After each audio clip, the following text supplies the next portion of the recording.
Hey, what's up, guys? It's Austin D here, and I'll give you a little tidbit today about how I got to do a certain kind of music.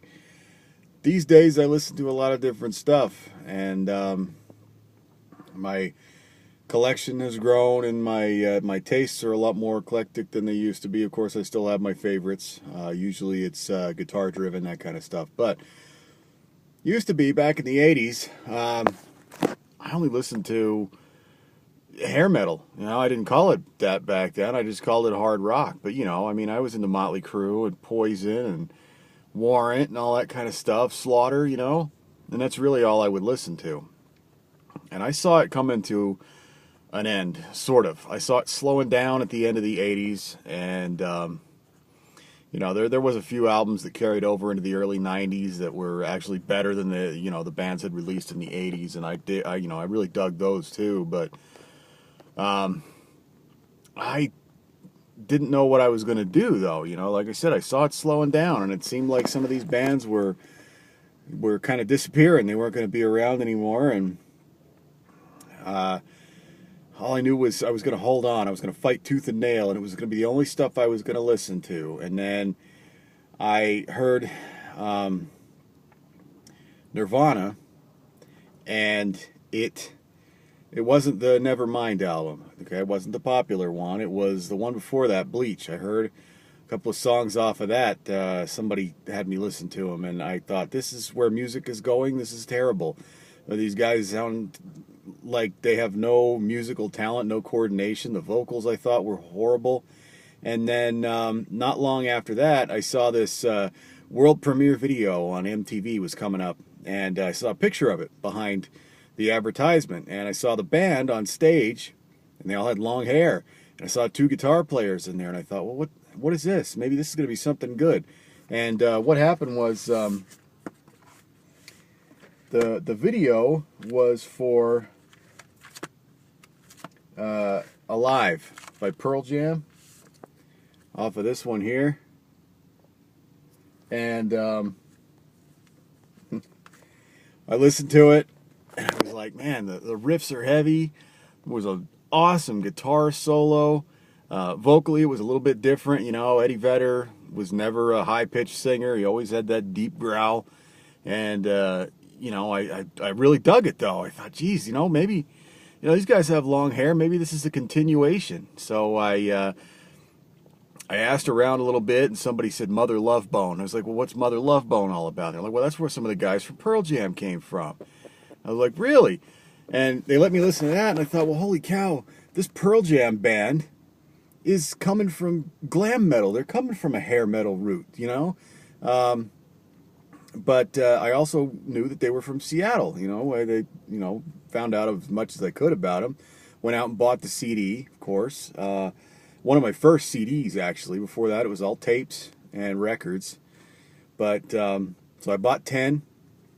Listened to it, and I loved it the whole way through. And so what do? I go and I look for bands that have toured with Pearl Jam or have played with Pearl Jam. There's not a lot of information around back then. You got to remember, this is before the internet.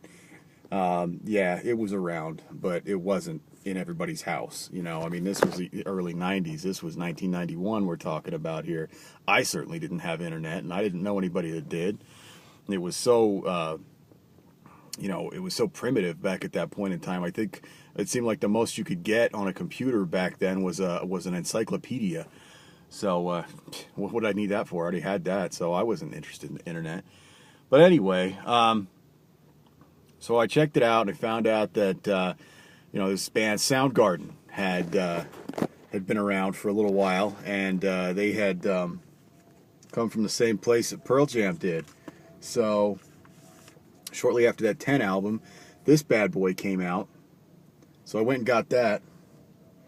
And then I was, digging that. I thought it was awesome. It was heavy. Again, the guys, they had long hair. That seemed to be how I judged music back then, was did the guys have long hair? I had long hair. I didn't want to listen to any bands with short hair. They were singing pop music, and that, like they were singing like REM and stuff like that at the most, and I couldn't stand that stuff. Again, like I said, my music tastes have grown over the years, but back then it was you know, I needed the heavy riffs and I needed the guitar solos and stuff like that. So anyway, I was watching Headbangers Ball one night, of course, and these dudes came on. I was like, oh my gosh, I gotta get that. It was We Die Young, the song, and that blew me away. The vocalist was just wailing, the guitar was heavy. I'd never heard anything like that before. I mean, you could tell, again, these guys had some roots. They listened to some of this 80s stuff. You could just tell in their music. There's even a song on that first album that sounds glam metal. You know, it's a little bit more funked up and stuff, but it sounds like glam metal anyway. So I got into that, and then, you know, some people referred me to some other bands that were coming out a little while later, like the Smashing Pumpkins, and it wasn't gelling with me at all. You know, somebody said, well, you liked Mother Love Bone, check out Green River, because you got the same two guys from Pearl Jam in there. And back then I was like, ah, my gosh, this is horrible. Now, again, it sounded like that first Nirvana album that I heard. It was just so disorganized. It just sounded terrible. I guess I liked type production or something like that back then, but somebody finally gave me a tape of Green River. It was an EP, and I just can't remember the name of it anyway. I listened to it a couple more times, and I was like, you know, this sloppy stuff's actually kind of cool. And so I went back and I bought that Mother Love Bone album on CD in the long box. Gosh, that was so cool. I wish they still had those long boxes around.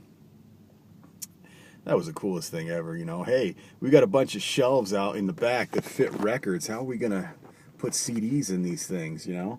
Oh, I got it. Let's package them in a really tall box that's half the size of a vinyl record. It was perfect. You got the huge artwork on there, and you got a nice little collector's item to hang on your wall or whatever after you were done listening. I don't know. It was cool. I loved it, and I wish they still had those long boxes. Anyway, so, yeah, I went back and bought Apple by Mother Love Bone. Blew me away again. I just loved it. And like I said, that Pearl Jam album, it was on constant rotation. I had one of those 5-disc CD changers. It was the first stereo system I ever really had besides a boombox, you know, and it had one of those 5-disc turntables with it. And so that Pearl Jam CD just stayed in there, man. I can't even tell you what happened to that first copy of that Pearl Jam CD. Probably played it until it wouldn't play anymore. So anyway, dug a little bit deeper for the next couple of years, you know. I mean, the glam was really dying off by that time. Some of the bands had broken up or lost key members. I remember the Crew got rid of Vince Neil. I was totally bummed about that, you know, and I was pissed about that, actually. You know, I was like, you know what, screw this, I'm going heavy. And I picked up Metallica. You know, I got Injustice for All because I'd heard that I heard one on the radio, and my buddy had brought over Ride the Lightning years before, and I remembered that one. I was like, I'm going Metallica, that's what I'm listening to. But all the while, you know, there's Pearl Jam, there's Mother Love Bone, Alice in Chains, Soundgarden. These guys were just sticking around with me, you know, so it gave me a good leg up on what else to look for back then. And then, of course, you know, 1993 rolls around, and then these bad boys come around. Look, long hair again, huh? Right? So I'm listening to that. And what else? You know, I mean, there was so much stuff that just was coming out around that time. You know, Grunt Truck.